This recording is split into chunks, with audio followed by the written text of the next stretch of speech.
Hello বন্ধুরা, দেখো কড়াই চাপিয়ে দিয়েছি আজকে আমাদের তড়কা বানানোর জন্য। তার মধ্যে তেল দিয়ে দিলাম। তেলটা দেওয়ার পর জিরা, তারপর শুকনো লঙ্কা দিয়ে দিলাম। এবার পেঁয়াজ দিয়ে তারপর এগুলো ভালো করে নেড়ে নিচ্ছি একটু। এরপর পেঁয়াজটা লাল লাল হয়ে যাওয়ার পর এবার একটু নুন দিয়ে দিতে হবে। তারপর টমেটো দিয়ে দিলাম, দিয়ে তারপর একটু নাড়ানাড়ি করে তারপর এবার মশলা দেব। এবার মশলাটা দিয়ে তারপর একটু নাড়াচাড়া করে ভালো করে মশলাটা কষিয়ে নেব।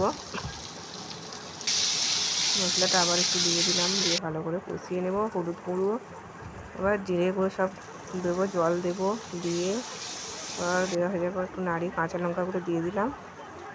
কাঁচা লঙ্কা দিয়ে একটু নাড়িয়ে নিলাম। তারপর এবার কি ভালো করে মশলাটা আবারও কষিয়ে নিচ্ছি।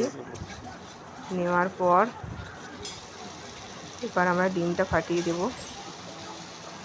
ডিমটাকে ফাটিয়ে দেওয়ার পর আবার একবার ভালো করে নাড়িয়ে নেব। নাড়িয়ে নেওয়ার পর ভালো, দেখো কি সুন্দর কালারটা এসেছে, দারুণ কালারটা এসেছে কিন্তু। তারপর কলাইটা দিয়ে দিলাম। কলাইটা দিয়ে দেওয়ার পর আবার নাড়িয়ে নেব। দেখো কীরকম কালারটা এসছে। গোলমরিচটা ছড়িয়ে দিলাম, গোলমরিচের গুঁড়ো। তারপর একটু তড়কা মশলা দিয়ে দিলাম। দেখো